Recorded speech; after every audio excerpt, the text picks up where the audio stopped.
जय श्री महाकाल। नमस्कार भाई और बहनों, मैं आशा करता हूँ कि आप सभी स्वस्थ होंगे और अपने लक्ष्य की तरफ आगे बढ़ रहे होंगे। इसी कड़ी में आपकी रफ्तार को और तेज करने के लिए लेकर आए एक नया टॉपिक, भारत का आबोहवा तंत्र, ड्रेनेज पैटर्न ऑफ इंडिया।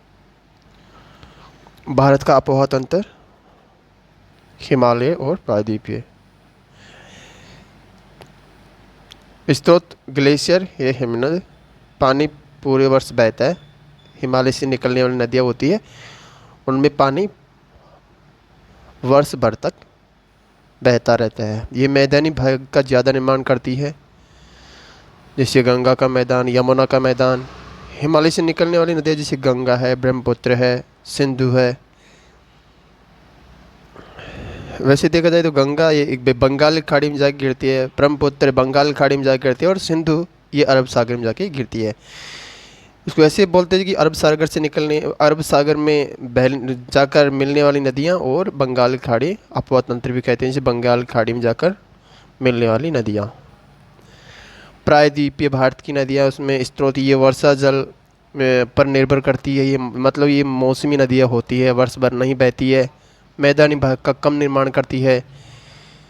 ये नदियाँ दो प्रकार से बांटी जाती है। अरब सागर में गिरने वाली नदियाँ जैसे साबरमती, लूनी, माही, नर्मदा और ताप्ती, और बंगाल खाड़ी में गिरने वाली नदियाँ जैसे गंगा है, गोदावरी है। गोदावरी को वृद्धगंगा के नाम से भी जाना जाते हैं। कावेरी है, दक्षिण भारत की गंगा के नाम से जाना जाता है कावेरी को। महानदी है। महानदी के ऊपर जो बांध बना, हीराकुंड, कौन सा बांध है? हीराकुंड बांध है। कृष्णा नदी है। गंगा नदी, गंगा रिवर सिस्टम। गंगा नदी राष्ट्रीय नदी है तथा सबसे लंबी नदी है ये, और इसकी जो लंबाई है वह 2525 किलोमीटर, 2525 km। इसका उद्गम गंगोत्री ग्लेशियर से होता है और ये उत्तराखंड से निकलती है तथा वहीं बहती हुई उत्तराखंड से उत्तर प्रदेश, उत्तर प्रदेश से बिहार, बिहार से झारखंड और झारखंड से पश्चिम बंगाल से बांग्लादेश में पहुंचती है तथा यह बांग्लादेश में पद्मा के नाम से जानी जाती है। पद्मा पद्मा का नाम कैसे इसका रखा गया है, तो इसलिए रखा गया है क्योंकि यहाँ ये जाकर गंगा और जमुना यानी ब्रह्मपुत्र दोनों आपस में मिल जाती है, तब जाके इसका नाम पड़ता है पद्मा। और फिर ये आगे पश्चिम बंगाल में जाकर सबसे बड़े डेल्टा का निर्माण करती है, उसका नाम है सुंदरवन डेल्टा। और कौन सी नदियाँ मिलती है ये? एक तो ब्रह्मपुत्र, एक गंगा और एक हुगली।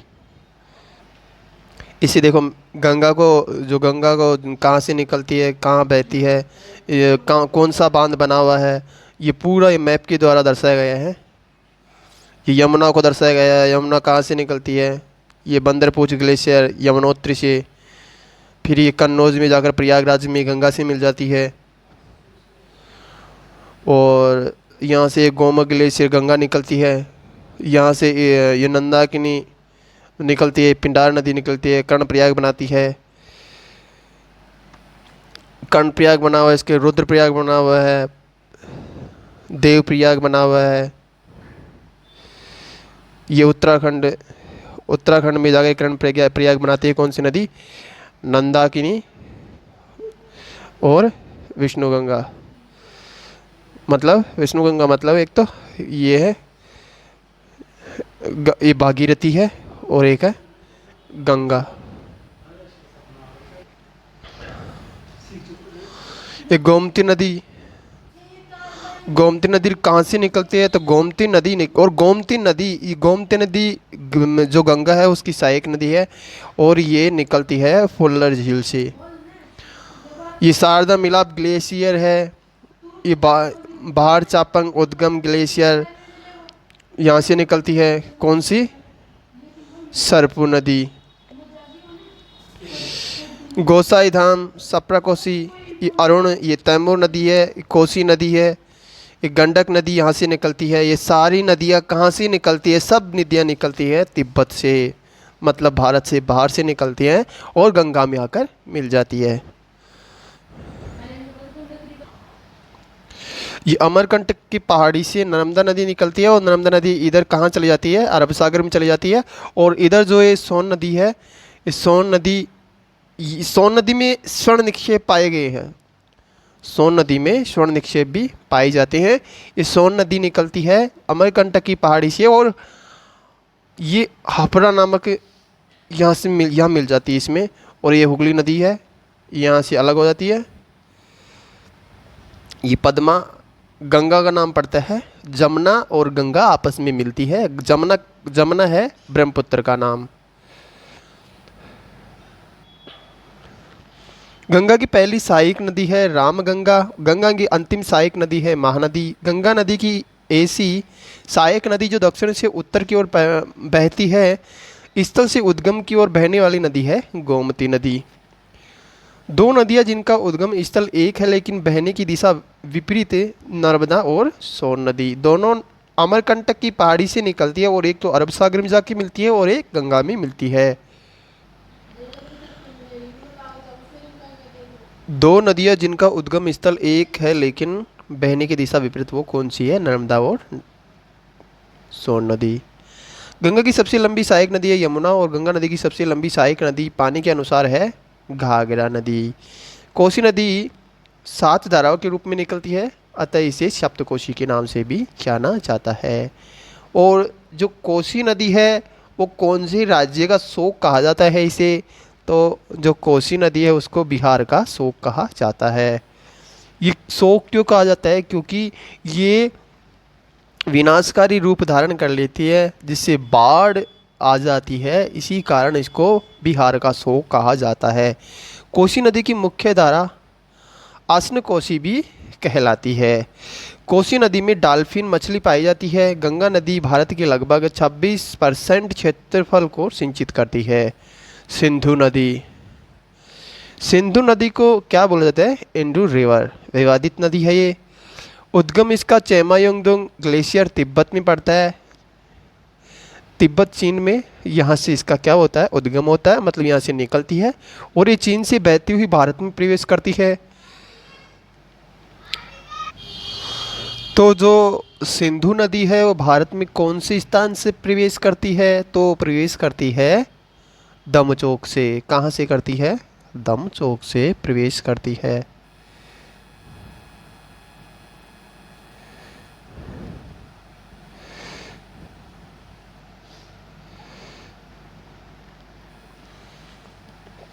ये चीन से भारत में बहती है, भारत से जम्मू कश्मीर में से होती हुई पाकिस्तान में चली जाती है, अटक मैदानी भागों में अरब सागर में जाकर मिल जाती है। मेथनकोट मिलती है। 5 सहायक नदियां हैं। यह भारत में स्थान प्रवेश दमचौक से करती है, बाहर निकलती है चिल्लास से। प्रवेश कौन से स्थान से करती है भारत में? दमचौक स्थान से। और बाहर कौन से स्थान से निकलती है? चिल्लास नामक स्थान से। विश्व बैंक द्वारा 1960 में सिंधु जल संधि की गई जिसमें 20% पाकिस्तान को और 80% भारत में।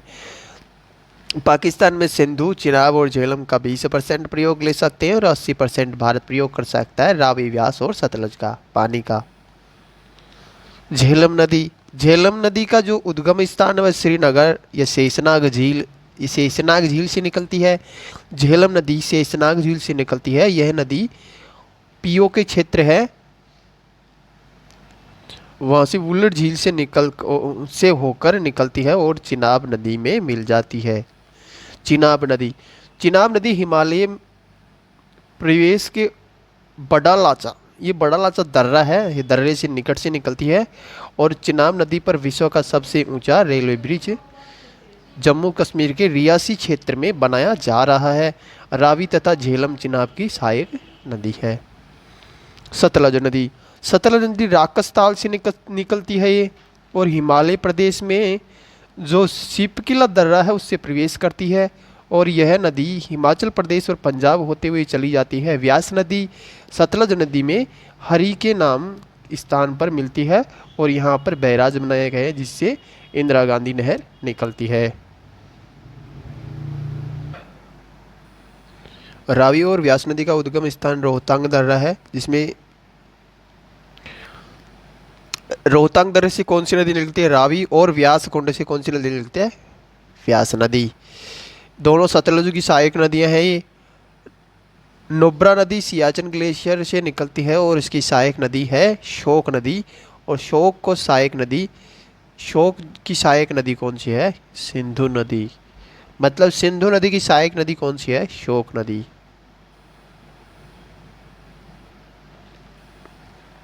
बंगाल की खाड़ी में जाने वाली नदियां हैं जैसे ब्रह्मपुत्र नदी है। ब्रह्मपुत्र नदी कहाँ से निकलती है? तो ये जो ब्रह्मपुत्र नदी है वो निकलती है चेमायुंगदुंग नामक हिमवाह से निकलती है ये। यह नदी तिब्बत, भारत तथा बांग्लादेश से होकर बहती है। उद्गम स्थल है मानसरोवर के निकट चेमायुंगदुंग से। इसकी जो लंबाई है वो 2900 है। और जो सिंधु नदी है उसकी लंबाई कितनी है? उसकी लंबाई है सिंधु नदी की 2880 किलोमीटर। 2880 किलोमीटर इसकी क्या है? लेंथ है।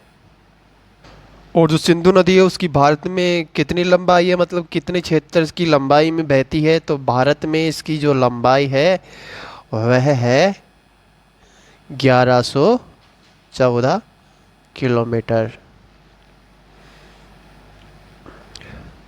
चिनाब नदी। चिनाब नदी हिमाचल प्रदेश की बड़ालाचा दर्रे से निकलती है। सॉरी, इसको पढ़ दिया। ब्रह्मपुत्र। ब्रह्मपुत्र की लंबाई 2900 किलोमीटर है। इसकी जो भारत में जो लंबाई है ब्रह्मपुत्र की वो कितनी है? तो भारत में इसकी लंबाई, मतलब भारत में लंबाई में बहती है, भारत में 916 किलोमीटर की क्षेत्र में बहती है लंबाई में। तिब्बत में सांगपो के नाम से जाना जाता है इसका। अरुणाचल प्रदेश में शियांग के नाम से जाना जाता है। असम में ब्रह्मपुत्र के नाम से इसको जाना जाता है। भारत में सर्वप्रथम इसको ब्रह्मपुत्र का नाम कहाँ मिलता है? असम में मिलता है। बंगाल में जमुना का नाम मिलता है इसको। गंगा नदी को बांग्लादेश में पद्मा कहते हैं क्योंकि यहाँ ये जमुना और गंगा दोनों आपस में मिल जाती है। दोनों का मिश्रित नाम है वो पद्मा रखा गया है। गंगा और ब्रह्मपुत्र की संयुक्त धारा मेघना कहलाती है। विश्व का सबसे बड़ा डेल्टा सुंदरबन डेल्टा है जो गंगा और पद्मा और ब्रह्मपुत्र नदी द्वारा बनाया गया है। गंगा या पद्मा मतलब गंगा और ब्रह्मपुत्र नदी द्वारा बनाया गया है।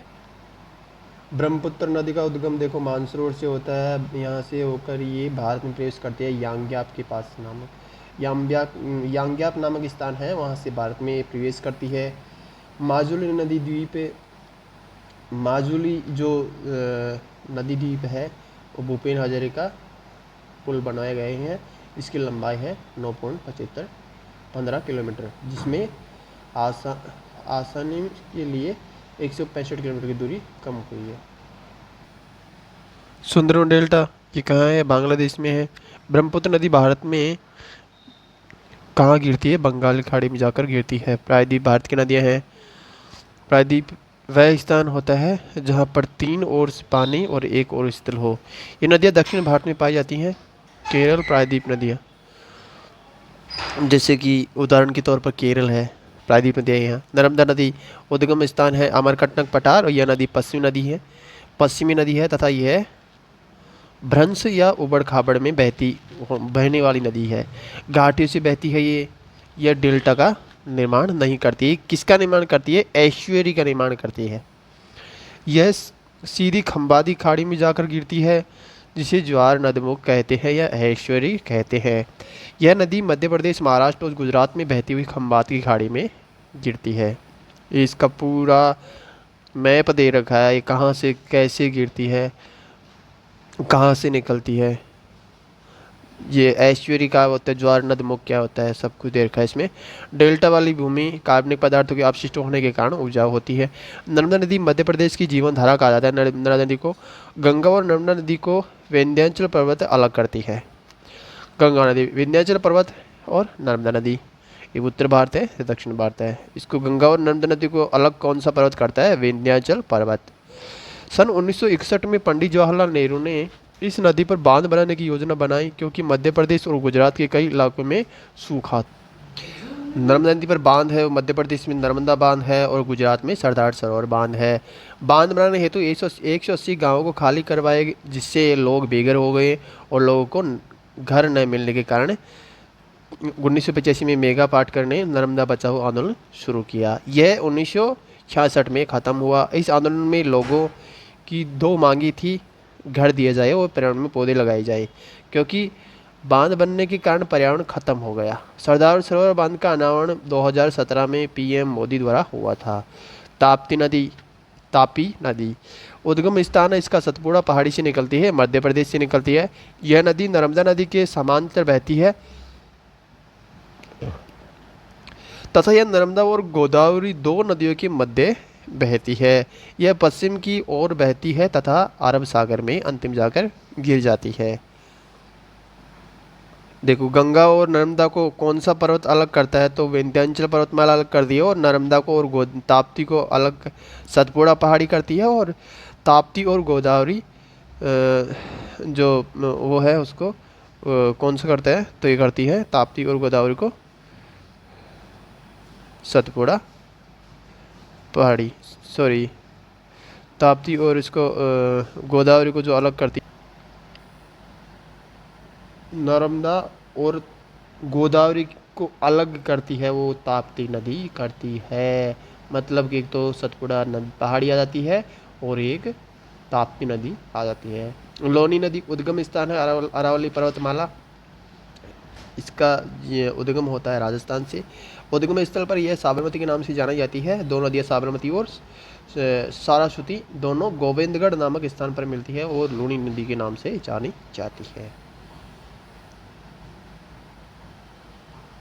स्थल सिद्ध नदी यह स्थल में विलीन हो जाती है। विलीन स्थल कच्छ का रण क्षेत्र गुजरात। यह स्थल से विलीन ना हो तो राजस्थान एवं गुजरात में बहकर अरब सागर में गिरती है। माही नदी उद्गम स्थल विंध्याचल पर्वत मध्य प्रदेश राजस्थान एवं गुजरात से बहकर अरब सागर में गिरती है। यह नदी कर्क रेखा को 2 बार काटती है। बंगाल खाड़ी में गिरने वाली नदी है महानदी। महानदी का उद्गम होता है सिंहवा पहाड़ी छत्तीसगढ़ से और यह बहती हुई उड़ीसा में पहुंचती है। उड़ीसा में पहुंचती है संबलपुर कटक और बंगाली खाड़ी में विलीन हो जाती है। बांध बना हुआ है इस पर कौन सा, संबलपुर बांध बना हुआ है। विश्व का सबसे लंबा बांध जो हीराकुंड बांध है वह उसकी जो लंबाई है वह 25 किलोमीटर। गुर्ते बांध नाम हीराकुंड बांध है इसका। बैराज पानी के बहाव को कंट्रोल करने के लिए कुछ नहर निकाल दी जाती है। बिजली उत्पादन नहीं होता है, इन नहरों में बिजली उत्पादन नहीं किया जाता है। बांध पानी को इकट्ठा करने के लिए बांधों का निर्माण किया जाता है। बांधों का एक चैप्टर पहले भी बताया गया था जिसमें हमने बांधों के बारे में बताया था। बांधों को 3 भागों में बांटा गया है, गुर्ते बांध और चाप आकार बांध और रॉक फिल्टर बांध। गोदावरी नदी यह दक्षिण भारत की सबसे लंबी नदी है तथा भारत की दूसरे नंबर की सबसे बड़ी नदी है। इसकी लंबाई है 1465 किलोमीटर। दक्षिण भारत में इसे दक्षिण गंगा और वैदगंगा के नाम से जाना जाता है। उद्गम स्थल इसका महाराष्ट्र के नासिक में त्र्यंबकेश्वर नामक स्थान से निकलती है। त्र्यंबकेश्वर जो है पहाड़ी है, वहाँ से निकलती है। महाराष्ट्र में बहती हुई छत्तीसगढ़, तेलंगाना, आंध्र प्रदेश और बंगाल की खाड़ी में जाकर विलीन हो जाती है। जो इसकी सहायक नदियाँ हैं वह पूर्णगंगा, पैनगंगा और बैनगंगा और इंद्रावती। राजमुंद्री शहर, इस पर ये इंद्रावती नदी है, इस पर सॉरी ये गोदावरी नदी, इस पर राजमुंद्री शहर बसा हुआ है। और एक गौतमी और वशिष्ठी है, ये जाकर कहाँ मिलती है, बंगाल की खाड़ी में जाकर गिर जाती है। कृष्णा नदी उद्गम स्थल महाबलेश्वर महाराष्ट्र से होता है इसका और यह नदी गोदावरी की नदी की समांतर बहती है। कृष्णा और गोदावरी नदी दक्षिण भारत की सबसे बड़े बेसिन का निर्माण करती है जिसे K9 बेसिन कहा जाता है। भीमा, तुंगभद्रा, कोयना, कृष्णा नदी की मुख्य सहायक नदियां हैं। इस नदी पर अलमाटी बांध बना हुआ है और अलमाटी बांध परियोजना भी बनी हुई है इस बांध पर। कावेरी नदी उद्गम स्थल है इसका कर्नाटक में ब्रह्मगिरी की पहाड़ी से निकलती है। ये कर्नाटक से केरल, केरल से तमिलनाडु और तमिलनाडु से बंगाल खाड़ी में जाकर अंत में कुछ पार्ट पुडुचेरी में बहता है और ये बंगाल खाड़ी में जाकर मिल जाती है। इस नदी में वर्ष भर पानी बहता रहता है। इसमें दोनों तरफ से मानसून से वर्षा होती है। इसे दक्षिण की गंगा कहा जाता है क्योंकि इसमें वर्ष भर पानी बहता रहता है। ये विवाद दे रखे हैं नदियों के। कृष्ण नदी पे ये विवाद है। भारत की जलवायु, क्लाइमेट ऑफ इंडिया, ये पोलर जोन, ये 23-23.5 कर्क रेखा है। इक्वेटर ये है भूमध्य रेखा, ये है 23.5 से 1/2 मकर रेखा गुजरती है यहाँ से। कर्कों और मकर रेखा के बीच के क्षेत्र को उष्णकटिबंधीय कहलाता है क्योंकि यहाँ पर सूर्य ज़्यादा समय तक लंबवत होता है, जिसके कारण तापमान अधिक होता है और उष्णकटिबंधीय जोन भारत में, दक्षिण भारत में स्थित है। मानसून ऋतुओं के अनुसार हवा बदलना मानसून कहलाता है। अरबी भाषा के मौसम शब्द से बना हुआ है और हवाई हमेशा उच्च दाब से निम्न दाब की ओर बहती है। भारत में मानसून पर कृषि की निर्भरता ज़्यादा है। कृषि की निर्भरता मानसून 56% है और सिंचाई की, जो कृषि के पर निर्भरता है सिंचाई की, वो 44%। वर्षा मानसून पर निर्भर करती है और मानसून को भारत का दूसरा वित्त मंत्री भी कहा जाता है। मानसून इंडियन मेट्रोलॉजिकल डिपार्टमेंट, भारतीय मौसम विभाग। नॉर्थ ईस्ट में, उत्तर पूर्व में शीत पूर्व, ये शीत ऋतु है, नवंबर और मार्च तक रहते ही है। इसको कहते हैं विंटर सीजन। ग्रीष्म ऋतु है मार्च से जून तक, समर सीजन कहते हैं। साउथ वेस्ट मतलब जो दक्षिण पश्चिम क्षेत्र है उसमें वर्षा ऋतु होती है जून से अक्टूबर और शरद ऋतु होती है अक्टूबर से दिसंबर।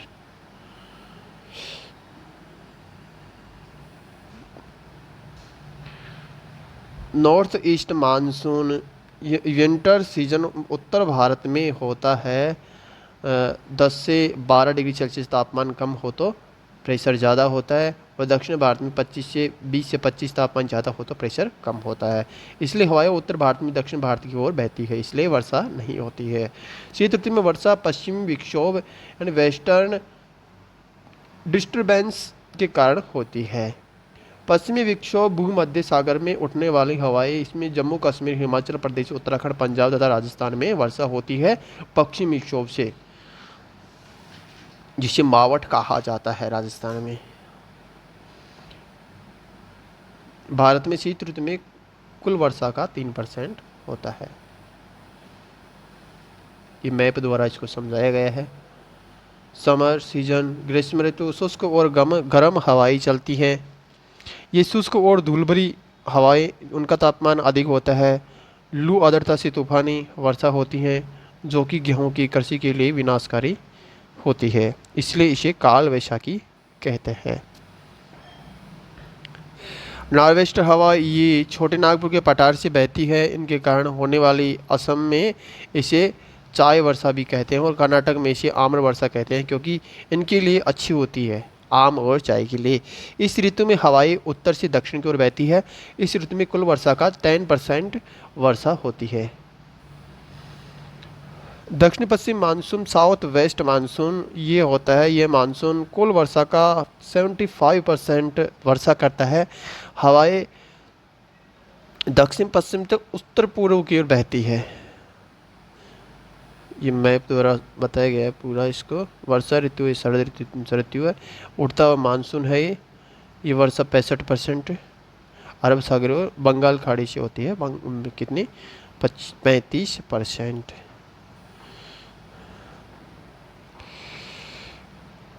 इन राज्यों में वर्षा होती है। केरल मध्य प्रदेश में, मध्य भारत में होते हैं, गुजरात, राजस्थान, पंजाब में होते हैं और बंगाल खाड़ी से होते हैं। मेघालय, पश्चिम बंगाल, बिहार, यूपी, पंजाब। लौटता हुआ मानसून, रिट्रियल मानसून, शरद ऋतु में मानसून का प्रत्यावर्तन होता है। पंजाब में दोनों तरफ से के मानसून से वर्षा होती है। अरब सागर और बंगाल खाड़ी से उठने वाले दोनों से मानसून से, मतलब दोनों ही मानसूनों से। सबसे पहले वर्षा केरल में होती है। सर्वाधिक वर्षा वाला स्थान मानसीराम मेघालय है। पूर्वी घाट उठते हुए मानसून को वर्षा प्राप्त नहीं करता है, क्योंकि पूर्वी घाट अरब सागर से उठने वाले मानसून से वर्षा प्राप्त करता है।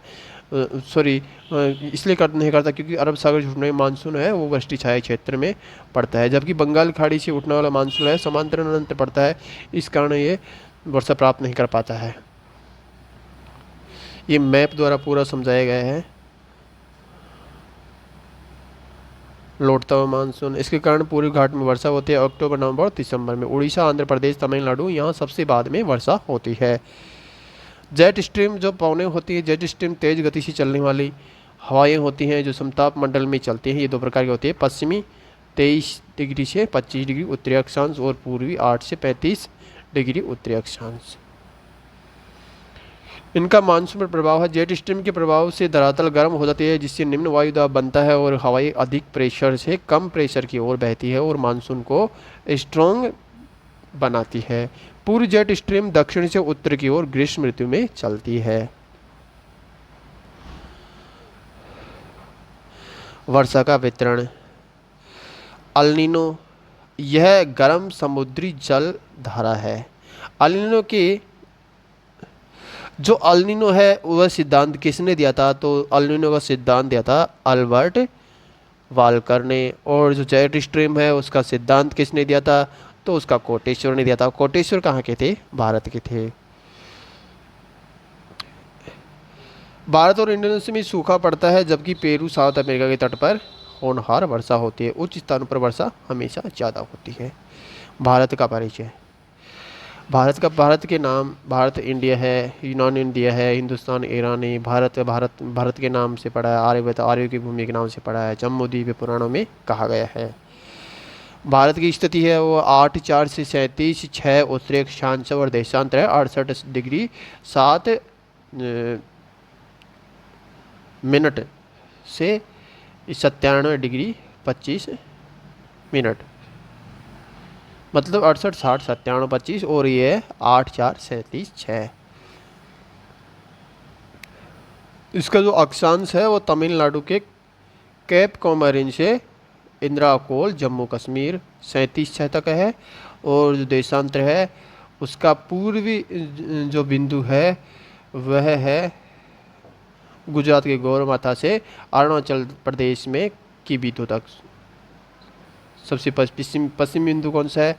गौरमाथा। और सबसे पूर्वी बिंदु कौन सा है? किबुतु, अरुणाचल प्रदेश। और इसकी जो मध्य की लंबाई है गुजरात और अरुणाचल प्रदेश की वह 2933 किलोमीटर। कर्क रेखा, यह 23 से 1/2 उत्तरी अक्षांश रेखा है। यह भारत के 8 राज्यों से गुजरती है। गुजरात, राजस्थान, मध्य प्रदेश, छत्तीसगढ़, उत्तराखंड, पश्चिम बंगाल, त्रिपुरा और मिजोरम। इसकी एक ट्रिक होती है वो है राम झा के 6 पंगु मित्र।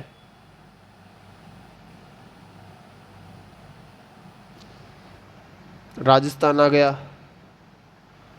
मिजोरम आ गया, झारखंड आ गया, छत्तीसगढ़ आ गया, बंगाल आ गया, गुजरात आ गया, ये मणिपुर है, ये मिजोरम आ गया और ये त्रिपुरा आ गया।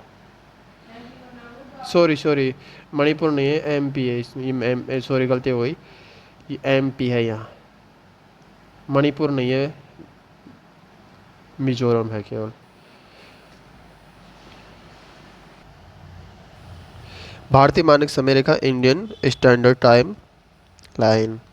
सबसे पहले 1 जुलाई 1906 में भारतीय मानक समय रेखा का अनाउंसमेंट किया गया था। 82/1/2 पूर्वी देशांतर रेखा, मतलब 82 पूर्वी देशांतर रेखा। इलाहाबाद में, प्रयागराज, मिर्ज़ापुर में इसका मुख्यालय है, वो बनाया गया है। यह रेखा 5 राज्यों से गुजरती है, उत्तर प्रदेश से, मध्य प्रदेश से, छत्तीसगढ़ और आंध्र प्रदेश से। ये 5 घंटे और 23 मिनट आगे चलती है भारत की टाइम से। 1 डिग्री 4 मिनट, मतलब 1 डिग्री पर 4 मिनट आगे चलती है। पाकिस्तान को भारत से रेड क्लिप रेखा अलग करती है। इसकी लंबाई है 3323 किलोमीटर। पाकिस्तान या रेड क्लिप से अटैच किया गया है इसको। गुजरात, राजस्थान, पंजाब और जम्मू कश्मीर पाकिस्तान से सीमा बनाते हैं। विवाद है इसका, पाकिस्तान में जो विवाद हुआ था उसके बारे में देखा। ये पीओ को लाइन है, ये कॉन्ट्रैक्ट से जम्मू कश्मीर, ये कश्मीर है, ये है ओके राइड एरिया कश्मीर में लाइन ऑफ कॉन्ट्रैक्ट, ये जम्मू कश्मीर का क्षेत्र है। और ये इंडस रिवर है, मतलब सिंधु नदी। कच्छ का रण गुजरात है। सियाचिन ग्लेशियर विवादित था ये 1984 में। यहाँ पर मेघदूत ऑपरेशन चलाया गया था। अफगानिस्तान में बॉर्डर लाइन अटैच 106 किलोमीटर की सीमा बनाता है भारत से। कौन सा? अफगानिस्तान। इससे अटैच कौन कौन से राज्य हैं? जम्मू कश्मीर इससे अटैच हैं। चीन, मैकमोहन रेखा भारत और चीन के बीच स्थित है। यह 1914 में खींची गई है। वास्तविक यह भारत और तिब्बत के बीच में है।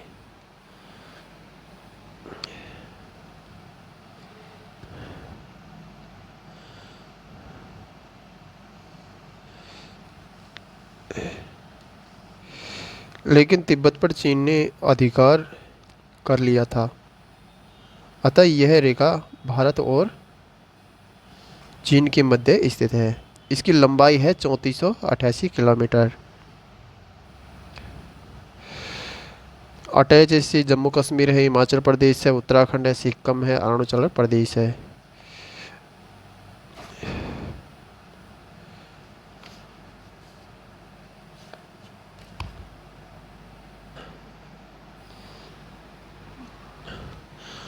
भारतीय सीमा से लगे देश अफगानिस्तान कुल सीमा भारत के साथ 106 रेखा डोरंड रेखा।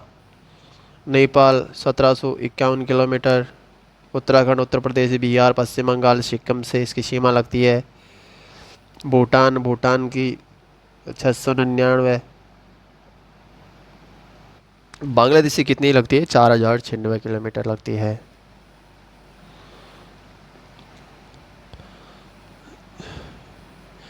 ये विवादित क्यों है? बांग्लादेश और भारत के बीच में ये विवाद है तीस्ता नदी के कारण। सिक्किम से निकलती है, यह ब्रह्मपुत्र की सहायक नदी है।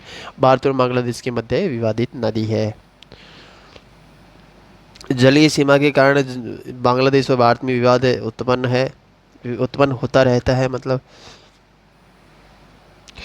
भारत में जो जलीय सीमा है वो द्वीपों को मिलाकर 7515.5 किलोमीटर है।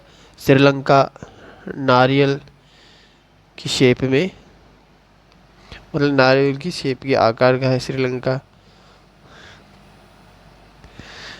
इंडिया धनुषकोडी तमिलनाडु से श्रीलंका अलग करता है। फिर पाकिस्तान पाक जल संधि है वो श्रीलंका को भारत से अलग करती है। जाफना श्रीलंका में। ये लिट्टे संगठन है श्रीलंका का है जो फेमस है। मालदीव अरब सागर में स्थित है। यह भारत से 8 डिग्री चैनल से भारत को अलग करता है। मिनिकाई और लक्षद्वीप को अलग करता है 9 डिग्री चैनल। म्यांमार पुराना नाम है बर्मा। यह भारत का हिस्सा था, 1937 में अलग हुआ था। अरुणाचल प्रदेश, नागालैंड, मणिपुर और मिजोरम से अटैच है। बहादुर शाह की समाधि म्यांमार में बनी हुई है। बहादुर शाह जफर जो दिल्ली के एंड के जो शासक थे उसका नाम था बहादुर शाह जफर। भारत के भौगोलिक भाग है physical part of India. Bharat के भौगोलिक भाग में यहाँ पर भारत के 4 भौगोलिक भाग है। पर्वत है, पठार है, द्वीप है, मैदान है। पर्वत माउंटेन। स्थल मंडल के भी ऊंचे भाग जिनका ढलान तीव्र और चोटी होती है वो पर्वत कहलाते हैं। भारत में निम्न पर्वत स्थित है, जैसे हिमालय पर्वत है, ये मोड़दार वलित पर्वत है, सीप या धनुषाकार। लंबाई इसकी 2400 किलोमीटर। जम्मू कश्मीर से अरुणाचल प्रदेश तक है। सबसे ऊंची चोटी है माउंटेन एवरेस्ट। इसकी जो लंबाई है ऊंचाई है 8848 या 50 मीटर। ये नेपाल में स्थित है। ये महेंद्रनगर से नेपाल और चीन के बॉर्डर पर पड़ती है। चीन इसको अपना मानता है। सबसे लंबी चोटी एंडीज पर्वत की है, वो है 7200 किलोमीटर।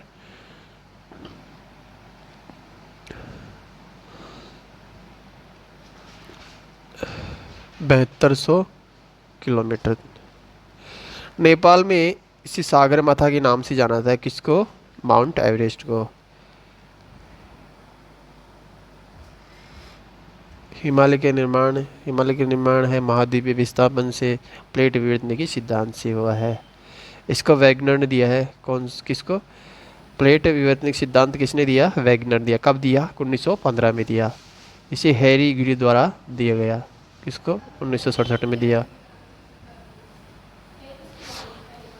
महाद्वीपीय विस्थापन सिद्धांत किसने दिया? वैगनर दिया। और प्लेट विवर्तनिक सिद्धांत किसने दिया था? हैरी ब्रिज ने। तैतीस सागर, आगारलैंड और गोडरलैंड। ये आगारलैंड और गोडरलैंड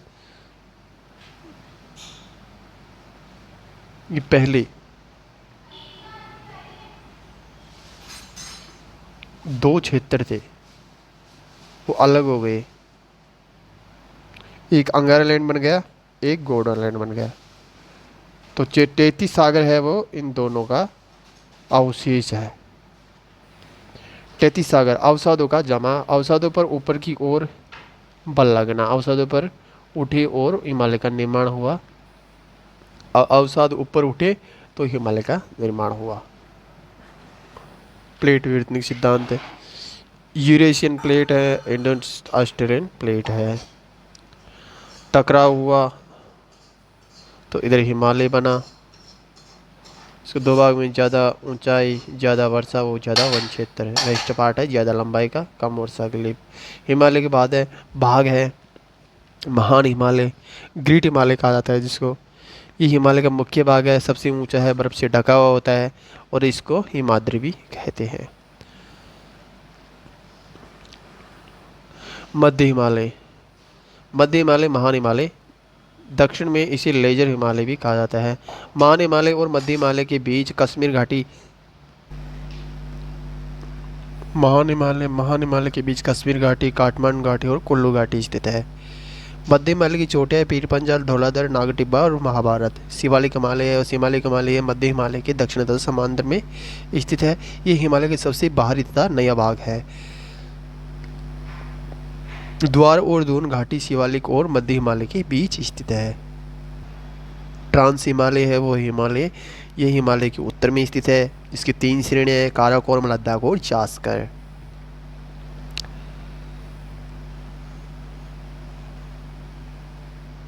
सियाचिन ग्लेशियर है काराकोरम पर, और काराकोरम श्रेणी में कौन सा है? K2 है, उसको गॉर्डियन ऑस्टिन कहा जाता है। ये भारत की सबसे ऊंची चोटी है।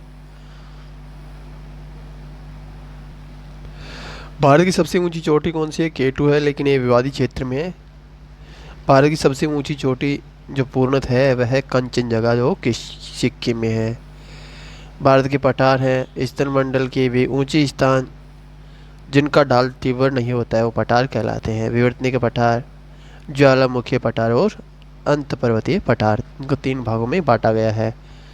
ये मैप द्वारा इसको समझाया गया है पठार कौन कौन सा कहाँ है।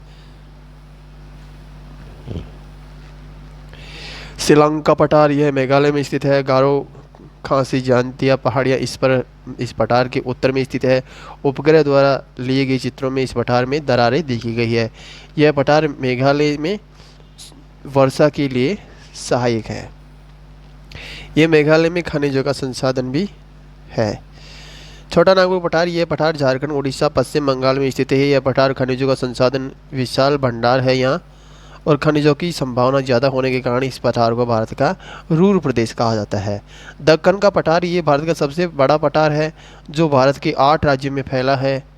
दक्कन का पठार बेसाल्टिक या लावा और मैग्नेट है, तो इसलिए इस पठार की उत्पत्ति ज्वालामुखी क्रिया द्वारा मानी।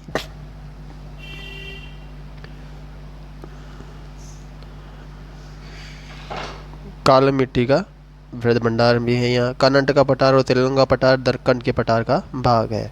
मालवा का पठार, यह पठार अरावली और विंध्याचल पर्वत के मध्य स्थित है और इसका बड़ा जो भाग है वो राजस्थान और मध्य प्रदेश में स्थित है और ये आग्नेय तथा समान रूपांतरित चट्टानों में से बना हुआ है।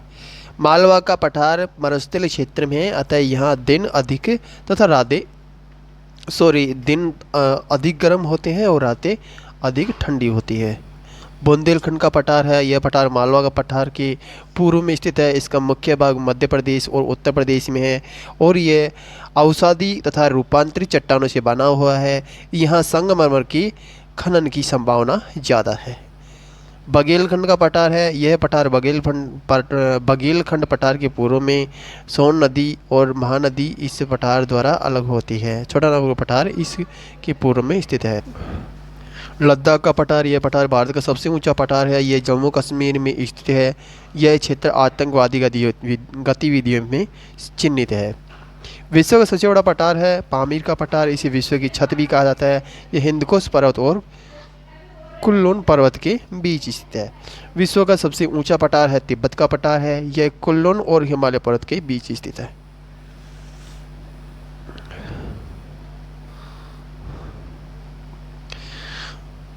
भारत में कुल द्वीप है, कुल संख्या है 247 है। कुल द्वीपों की संख्या अरब सागर के 43 द्वीप है। मुख्य द्वीप लक्षद्वीप और मत्स्य द्वीप है इसके लक्षद्वीप और मिनिकॉय। बंगाल खाड़ी में कुल द्वीपों की संख्या 204।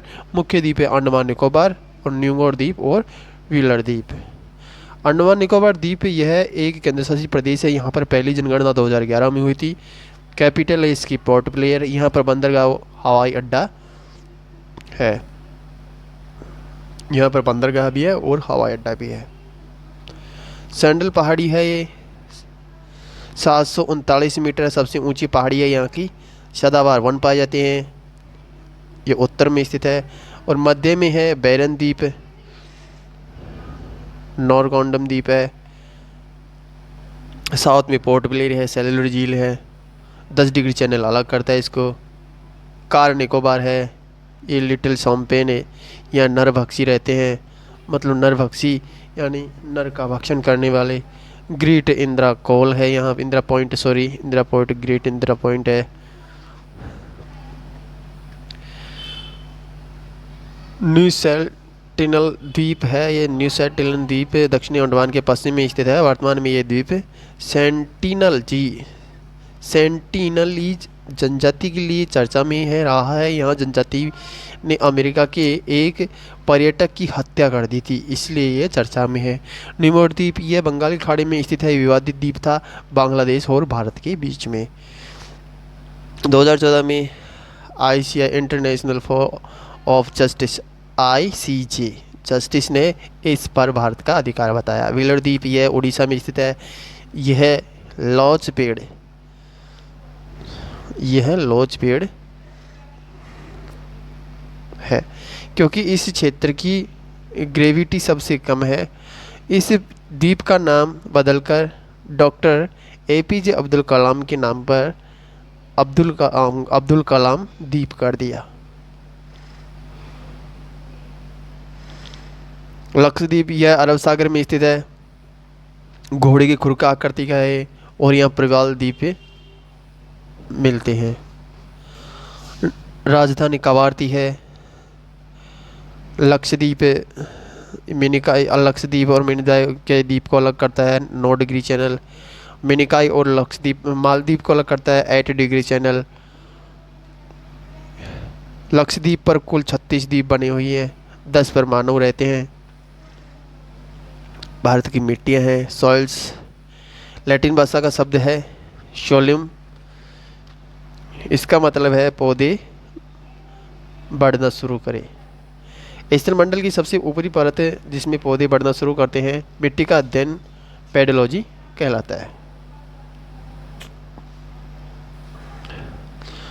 पेडोजेनेसिस मृदा निर्माण जलवायु, इसको समझाया गया है पूरे मैप द्वारा। इस सॉइल से तेजाबी अम्लीय कम, इसे उपजाऊ बनाने के लिए चूना का प्रयोग किया जाता है। वो जो ज़्यादा होती है वो क्षारीय होती है, जिसमें मतलब कि लवण की मात्रा ज़्यादा होती है, वो क्षारीय होती है। उपजाऊ बनाने के लिए जिप्सम का प्रयोग किया जाता है। मिट्टी की उर्वरता उपजाऊ में कमी के कारण वनों की कटाई, झूमिंग खेती के कारण उर्वरता मतलब उर्वरता में कमी हो रही है, वो हो रही है वनों की कटाई के कारण, झूमिंग कृषि के कारण, मानसून की अम्लता के कारण, अनियमितता के कारण।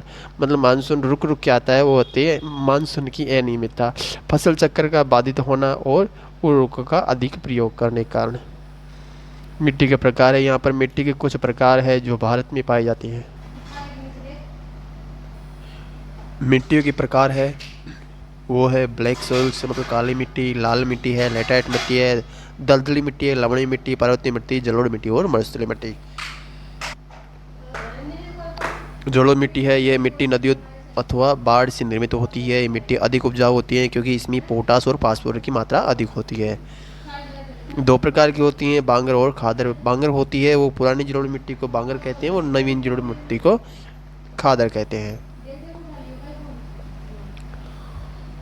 क्षेत्र है इसके, जो जलोढ़ मिट्टी और क्षेत्र है इसके उत्तर प्रदेश, पंजाब, बिहार, हरियाणा, पश्चिम बंगाल, आंध्र प्रदेश, तमिलनाडु फसल होती है। इसमें सभी फसलों के लिए पर्याप्त है ये मिट्टी। इसमें सभी फसलों का उपजाऊ किया जा सकता है। काली मिट्टी है, बेसाल्टिक रॉक क्षरण, ये बेसाल्टिक रॉक का क्षरण हो जाता है तब इस मिट्टी का निर्माण होता है। लावा या मलबा से निर्मित मिट्टी है ये। इसमें पानी सोखने की क्षमता अधिक होती है। यह ज्वालामुखी क्रिया द्वारा निर्मित होती है। बेसाल्ट के कारण इसका रंग काला होता है। कारण मैग्नेटाइट रेटिनिफेरस के कारण होता है। इसमें रंध्रता अधिक होती है तो जल अवशोषण क्षमता अधिक होती है। जब इस पर सूर्य की किरणें पड़ती है दरारें पड़ जाती हैं, इसलिए इसे स्वतः जुताई वाली मिट्टी भी कहते हैं। इसके कुछ अन्य नाम है रेगुर, दक्कन पठार के पास इसे रेगुर कहते हैं। कपासी मिट्टी खेती ज़्यादा होती है, कपासी मिट्टी। और चैनोज में अंतर्राष्ट्रीय नाम है इसका। फसलें इसमें होते हैं कपास, गन्ना, चावल अधिक उपजाऊ होते हैं। यहाँ पर पाई जाती हैं, ये कहाँ पाई जाती है तो पाई जाती है गुजरात, महाराष्ट्र, कर्नाटक, तेलंगाना और आंध्र प्रदेश में। लेटाइट मृदा होती है। इस मिट्टी का निर्माण अत्यधिक वर्षा के कारण होने के वाले सतही अपरदन के कारण होता है। इस अपरदन के कारण मिट्टी में उपस्थित पोषक पदार्थ बह जाते हैं और कंकड़ पत्थर बचे रह जाते हैं। इसे लेटराइट नाम दिया जाता है क्योंकि इस शब्द का अर्थ ईंटों से निर्मित होता है। यह अनउपजाऊ मिट्टी है लेकिन उर्वरकों की उपयोग करने के बाद इस मिट्टी का उपजाऊ बनाया जा सकता है। इस पर काजू, तंबाकू तथा सब्जियों की खेती की जा सकती है। इस मिट्टी का प्रयोग भवन निर्माण में किया जाता है। इसका क्षेत्र पश्चिमी घाट, कर्नाटक, केरल है और मेघालय, तेलंगाना है। लाल मिट्टी मिट्टी का अपरदन ऑक्साइड के कारण इसका रंग लाल हो जाता है। यह मिट्टी मध्यम वर्षा वाले क्षेत्र में पाई जाती है। मिट्टी का कम उपजाऊ मिट्टी है ये और उर्वरकों के उपयोग के बाद इस मिट्टी को उपजाऊ बनाया जा सकता है, मतलब कि इसमें कृषि का कार्य किया जा सकता है। इसमें फसल बोई जाती है तंबाकू, आलू, राई और सरसों और चावल। पानी की कमी, सूखने पर यह मिट्टी पीली हो जाती है तो इसे पीली मिट्टी भी कहते हैं। यदि हम बिना उर्वरक के उपयोग के बिना इस पर कृषि करते हैं तो मिट्टी अनुपजाऊ हो जाती है। ये क्षेत्र में कौन कौन सी क्षेत्र में पाई जाती है तो महाराष्ट्र, मध्य प्रदेश, छत्तीसगढ़, आंध्र प्रदेश और तमिलनाडु पाई जाती है।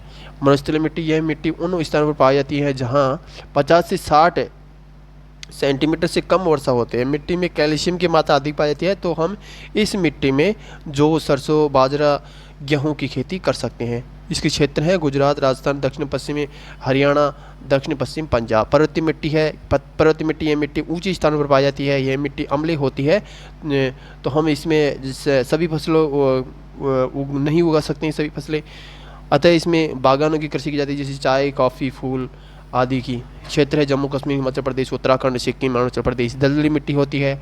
इस मिट्टी का निर्माण पानी में कार्बनिक पदार्थों के अत्यधिक इकट्ठा होने के कारण होता है। इस मिट्टी में ह्यूमस की अधिक मात्रा होती है तो हम इसे दान मिट्टी, इसे जो ये मिट्टी होती है उसमें धान खेती कर, जैसे चावल, गन्ना की खेती कर सकते हैं। यह मिट्टी कर्नाटक और केरल में तटीय क्षेत्र में पाई जाती है अतः इसे कारी मिट्टी भी कहा जाता है। इस मिट्टी को पिट मिट्टिया भी कहा जाता है। लवणीय मिट्टी, यह मिट्टी मरुस्थलीय अथवा अर्ध मरुस्थलीय क्षेत्रों में पाई जाती है। इस मिट्टी में सोडियम और मैग्नीशियम अत्यधिक पाया जाता है, इसलिए कम उपजाऊ होती है। फसलें, लाल मिट्टी मरुस्थलीय मिट्टी में उगने वाली फसलें हैं बाजरा, गेहूँ, ज्वार, जौ, सरसों और अरंडी। उत्तर प्रदेश, मध्य प्रदेश, राजस्थान और हरियाणा और बिहार में पाई जाती है ये। इसको जो लोकल क्षेत्र में इसको खल्लर और रहे ओसर कहा जाता है। ये मैप द्वारा इसको समझाया गया है कौन कौन सी मिट्टी कहाँ कहाँ पाई जाती है।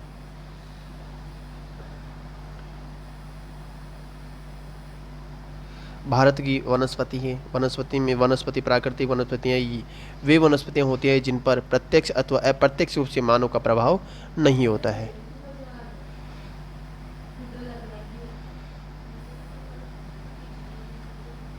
अकॉर्डिंग टू 1927 RFA एक्ट के तहत पंजीकृत क्षेत्र को वनस्पति क्षेत्र कहा गया है। ऐसा कोई स्थान प्राकृतिक रूप से वनस्पति हो।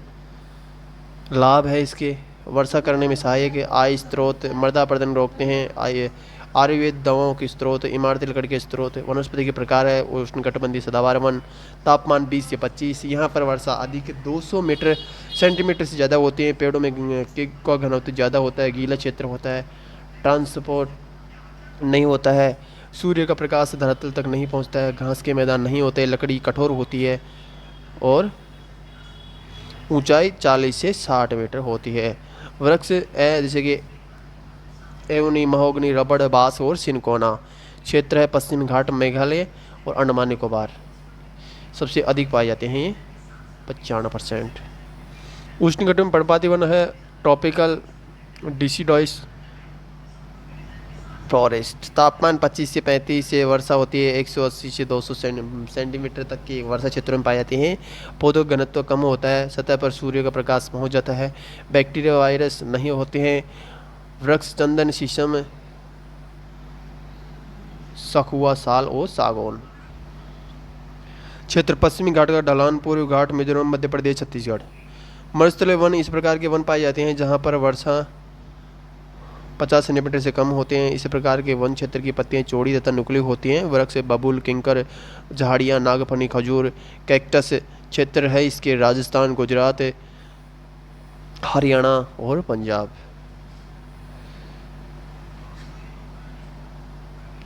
हरियाणा का साउथ वेस्ट क्षेत्र है और पंजाब का भी साउथ वेस्ट क्षेत्र है। ज्वारीय वन है। ट्राइडल फॉरेस्ट या मैग्रोव वन है। यहाँ पर मीठा पानी, नमकीन पानी होता है। जहाँ पर नदी का अंत होता है इसकी जड़ी पानी में खराब नहीं होती है। इनकी लकड़ी का प्रयोग नाव बनाने में होता है। सुंदरवन और बेजुरिन वन होते हैं। पश्चिम बंगाल या बड़ा भाग पाया जाता है इसका। आंध्र प्रदेश, कर्नाटक और गुजरात में पाए जाते हैं वन। पर्वतीय वन इस प्रकार के वन ऊंची स्थानों में पाए जाते हैं। ये वन औषधियों के अच्छे स्रोत होते हैं। इन वनों में यदि ऊंचाई 0 से 1500 मीटर हो तो सदाबहार वन होते हैं।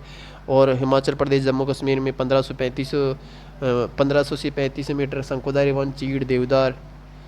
सिक्किम, अरुणाचल प्रदेश में 3500 से 4800 तो यहाँ पाए जाते हैं टुंड्रा वनस्पति। और 48 से ऊपर के वन नहीं पाए जाते हैं। महत्वपूर्ण तथ्य पांडा, तो पांडा पेड़ पर रहते हैं और पूरी हिमालय क्षेत्रों में पाए जाते हैं।